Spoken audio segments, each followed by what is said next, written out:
You've got to kick the tires and test it out. We were down in St. Tammany. The first group of men was 11. It didn't follow the model very well, frankly. The men weren't clear as to why they were there. There weren't re-entry plans ready to prepare. We got down to one guy. And that guy said, I don't need anything, I'm good. So we're going to start over. And we're going to get it right this time. We're not going to spread into Caddo or East Baton Rouge until we do. And it's got to work well. We can't make this work with 10, 15, or 20, because God knows we're never going to make it work with 200, or whatever that number is, because I really don't know the number. I suspect in the state of Louisiana, very strong suspicion, we have a very large number of low-risk people who are in prison. Very large number. Who may have more needs, but probably don't represent that seriousness of a risk. That's just a suspicion.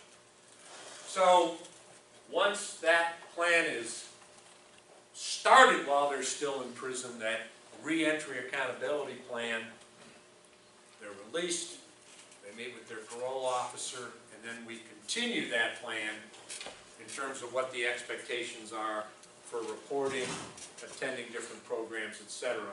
That's what it's supposed to be, and there is a re-entry accountability planning document that I am told I will have in my hands on the 23rd of February when I meet in St. Tammany with the group of people that are looking at what happened with this first cohort and saying, man, all that stuff you promised didn't happen.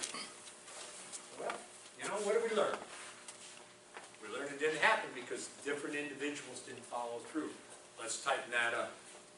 I think we will. So that is the major overarching policy, or framework. Here's another depiction of it as you kind of move through it, right? With the idea that you've got this transition team in a local parish structure, you got a coalition, which is everybody, as many as you can get under one roof. And then you got a steering team that's committed to the model of making sure the policies are followed and training happens and committee work is developed. And as part of that steering team, you have a number of individuals that are committed to actually working directly with the prisoners. Not everybody, but maybe representatives, so that if this is the full range here of community organizations that have got some type of services, they may designate a couple of people and give them all the information they need about pre-enrollment, enrollment rules, etc. They interact, and then they do case planning outside the community, so you don't have huge numbers of people going in and out of prison. So, Bonnie Hawkins from Social Works Institute, glad to be here. The question I had was, I'm hearing you talk about two plans. One of them is an individual plan customized to that individual returning citizen, and then you're talking about a comprehensive community plan. Do you have at this point an idea of how those two things work together to identify and allocate resources?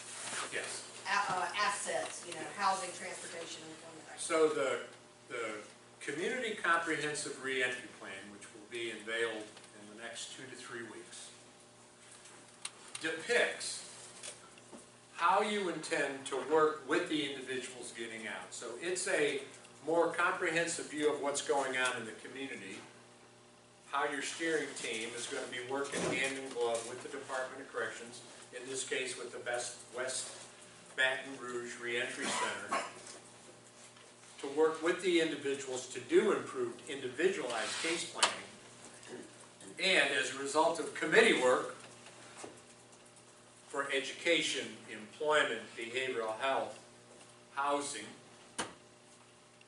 what resources you have available, what barriers you have to get those resources matched with the people, especially prior to release, rules, regulations, etc. Not money, barriers. And then third, funding barriers. It's our intent, it's certainly my intent, that the comprehensive plan not only lays out those assets, barriers, and gaps, but is the place where you lay out how you plan on using any money that comes your way. Money you've raised and leveraged, or other money that's coming our way through justice reinvestment or larger grants or whatever. so the comprehensive plan is what the community does, including but not limited to the work that they do with the individuals. Make sense? And we're in our cycle. We should be at that comprehensive planning level now, but we've had a few setbacks. And what is the nexus, the location at which the comprehensive community plan is actually developed and generated? It's developed by the steering team on behalf of the coalition. And in that steering team, in the model, you have staffing. If you don't have local staffing, this won't work. So we're talking about the steering team that Todd leads at this point? At this point, yes. So, And they're and the various committees that work from that, the housing, employment. The document itself, in the states, other states I've worked with, we haven't quite figured this fully out yet, but it's not all that complicated, is that steering team is making decisions collaboratively about their priorities and looking at the assets and figuring out how they work, and the staff person is putting all that stuff together in a document to be able to submit it.